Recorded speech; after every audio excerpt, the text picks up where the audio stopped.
వివాహమా? మహాదేవుడు వివాహం చేసుకుంటే చేసుకొని దాంతో మనకేంటి తండ్రి గారు?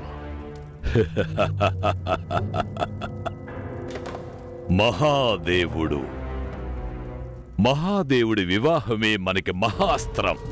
అదే మన అసురులని దేవతల నుండి విముక్తినిస్తుంది. లోకాలని పట్టించుకోకుండా భోగ విలాసాలతో మునిగి తేలేది వాళ్ళు. మనల్ని కాపాడుకోవడం కోసం నిరంతరము శ్రమించేవాళ్లం మనం. అందుకారణం ఎవరో తెలుసా? త్రిమూర్తులే. ఆ త్రిమూర్తులే బలహీనులైన దేవతలకు ప్రధాన శక్తిగా ఉంటారు. ఈ పెండ్లి సంబరాల్లో ఉండగానే ఆ దేవతల శక్తికి మూలాన్ని మన స్వంతం చేసుకుందాం. వారికి వారి బాధ్యతల నుండి విముక్తి కలిగిద్దాం. ఆ దేవతల తలకెక్కిన డాంబికానికి రూపుమాపేది ఈ దంబాసురుడే. అయినా తండ్రి గారు, అందుకు అసుర గురువు శుక్రాచార్యుడు అనుమతినిస్తారా? ఆయనకి మతి చెడిపోయింది. ఆయన అసుర గురువైనా కూడా మహాదేవుడి తపస్సులో లీనమయ్యాడు. ఆయన మనకి మార్గదర్శనం చేయడానికి అనర్హుడు. ఆయన సలహాలతో అవసరం లేదు. మనమే స్వయంగా మన దారిని వెతుక్కోవాలి. అప్పుడే సమస్త లోకాలపై మనం ఆధిపత్యాన్ని సాధించగలుగుతాము. ఇంతవరకు ఎవరి వల్ల కాని పని తమరెలా సాధిస్తారు తండ్రి గారు? బలవంతుడు, మహావీరుడు, మాయవే కావచ్చు. కానీ దూరదృష్టి కొంచెం కూడా లేదు మా పుత్రులకు. జాగ్రత్తగా వినండి. అందరూ దేవాది దేవుడి మహాదేవుడి వివాహ సంబరాల్లో ఉంటారు. అప్పుడు దేవతల శక్తికి మూలమైన కైలాసం పూర్తిగా ఖాళీ అయిపోతుంది. అలాంటి శుభతరుణంలో మనం ఎక్కడ ఉండాలి పుత్రులారా? కైలాసంలో. కైలాసంలో. కైలాసాన్ని సొంతం చేసుకోగానే సమస్త లోకాలపై ఆధిపత్యం మన చేతికి వస్తుంది. కైలాసం మనకే స్వంతం.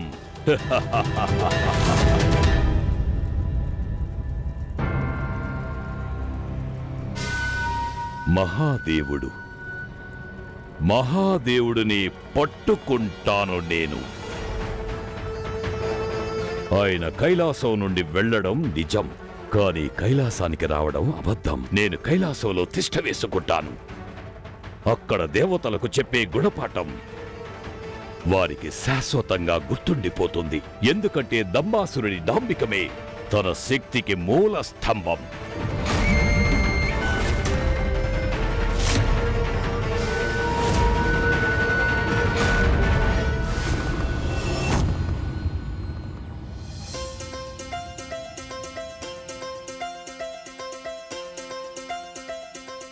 సరిగ్గా చెప్పారు. ఇది కూడా మంచి పరిణామమే ప్రభు. భలే ప్రభు. అలాగే ప్రభు, వెళ్ళొచ్చేద్దాం. చాలా బాగున్నారు ముషికొత్తమా. అలాగే ప్రభు. గణపతి,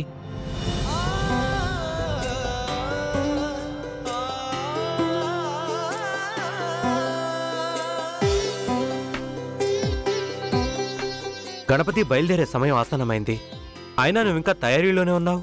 మీరు సిద్ధమేనా అన్నయ్య?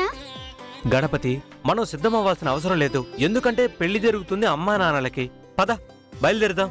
అన్నయ్య పదండి. గణేష, బావున్నావులే. పద, రా.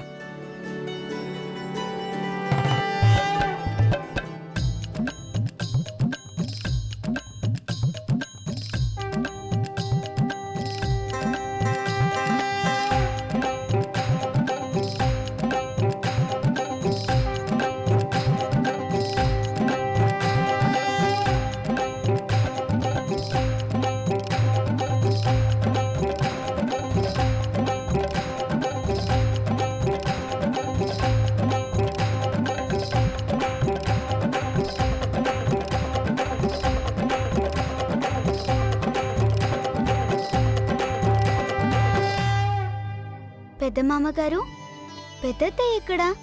నీ అత్తయ్య గారి అలంకరణ ఆలస్యమవుతుంది అల్లుడు. మహాదేవుడి ఆడపడుచంటే ఈ మాత్రం అలంకరణ తప్పదల్లుడు.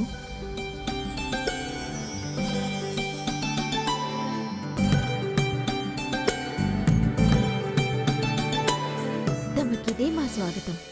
మీ మాటలు అక్షరాల సత్యం. తమరి సౌందర్యం నిరుపమానమత్తయ్య. అన్నీ సరే, వరుడెక్కడా కనపడ్డం లేదు. అలంకరణలో ఆలస్యమవుతున్నట్టుంది పాపం. నారాయణ, నేనెప్పుడూ తయారయ్యాను.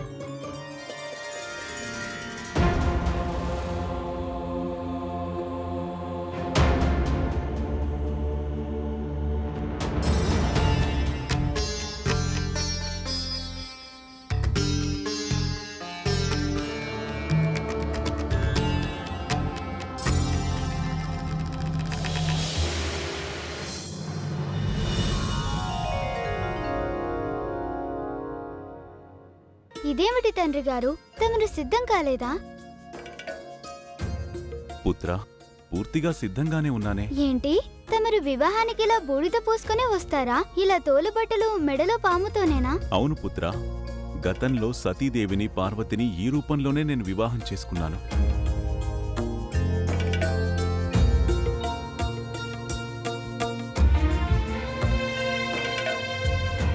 తండ్రి గారు, ఈసారి ఇంకా బాగా సిద్ధం కావచ్చు కదా? నేను చెప్పింది నిజమే కదా మామయ్య? నిజమే అల్లుడు. మహాదేవా, గతంలో ఇలాగే ఊరేగింపుగా వెళ్లారు. అక్కడికి వెళ్ళాక తమరి మనోహర రూపంతోనే వివాహమాడారుగా? అవును, మైనావతీదేవి బలవంతంగా అలంకరింపచేశారు. కాని ఇప్పుడలా చేయవలసిన అవసరం ఏమున్నది?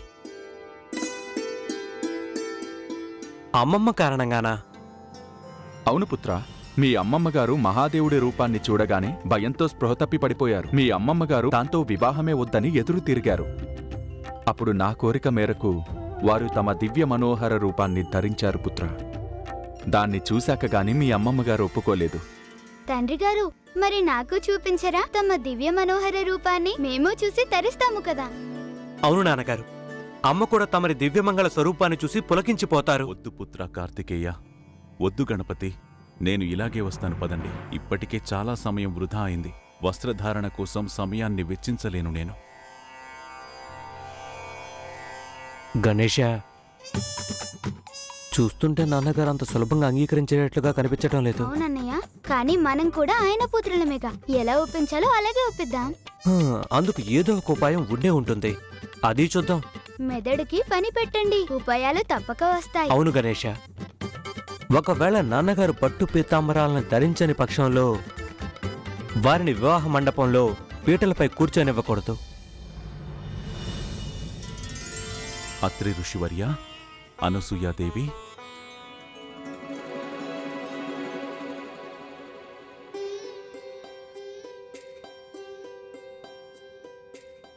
ప్రణామాలు ఋషివర్య.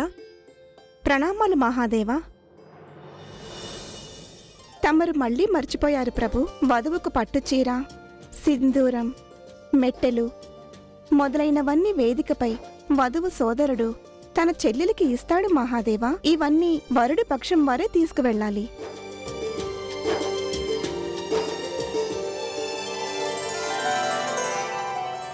ధన్యవాదాలు. అనసూయాదేవి, ఇంక మహాదేవుడికి మంగళహారతిచ్చి తమ శుభాశీస్సులనివ్వండి.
అసురరాజ డంబాసురికి జై! అసురరాజ డంబాసురుడికి జై! అసురరాజ డంబాసురికి జై! అసురరాజ డంబాసురుడికి జై! అసురరాజ డంబాసురికి జై! అసురరాజ డంబాసురుడికి జై! కైలాస యాత్ర ఆరంభించండి.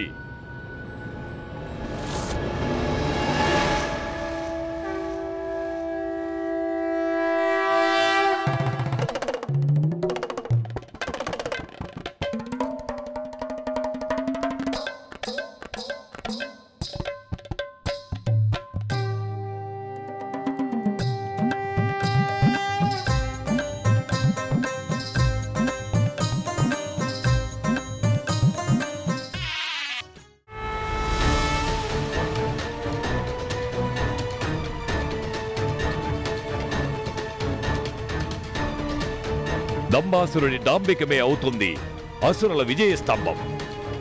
కైలాసం ఇక మా హస్తగతమవుతోంది.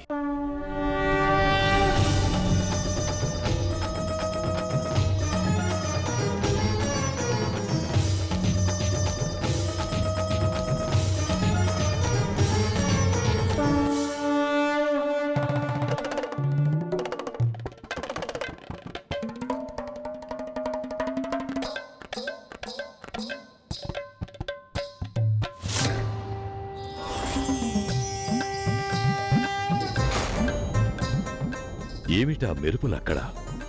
నేను జాగ్రత్తగా ఉండాలి. ఆగండి.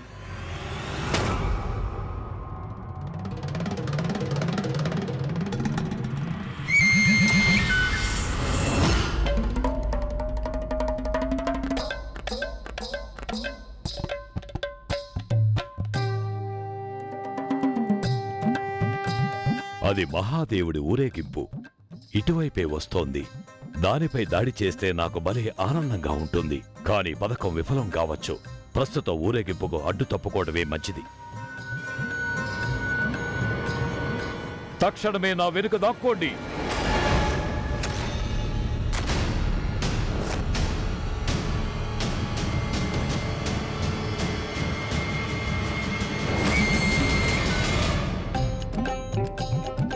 అక్కడ చూడండి తండ్రి గారు, అమ్మగారి భవనం.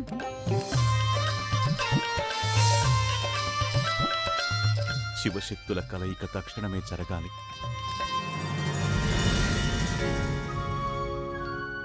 నేను కృతార్థుడనైనాను తల్లి. తమరికి మహాదేవుడికి వివాహం చేసే అదృష్టం కలిగింది. ఇది మాకు అదృష్టమే. మహాదేవుడు పార్వతిల వివాహం మరోసారి చూసే అవకాశం లభిస్తోంది మాకు.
చూడండి పార్వతీదేవి, మహాదేవుడి ఊరేగింపు ఇక్కడికే వచ్చేసింది.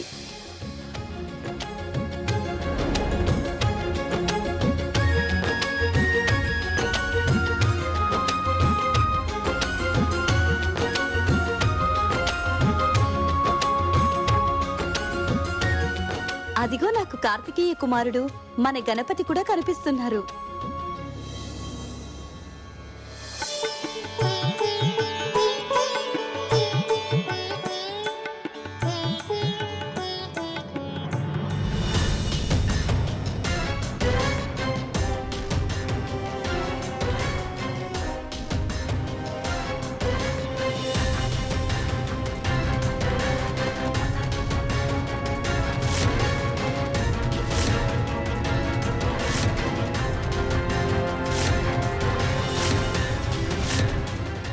మహాదేవ, ఈ కైలాసంపై నా ఆధిపత్యాన్ని ఎవరూ ఆపలేరు.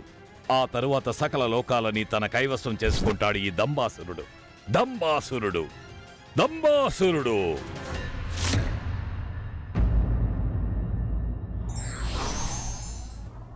సాంప్రదాయాలను తప్పక పాటించాలి. పరమశివుడి మనోహర రూపం ఇచ్చే దివ్య సందేశం ఇది.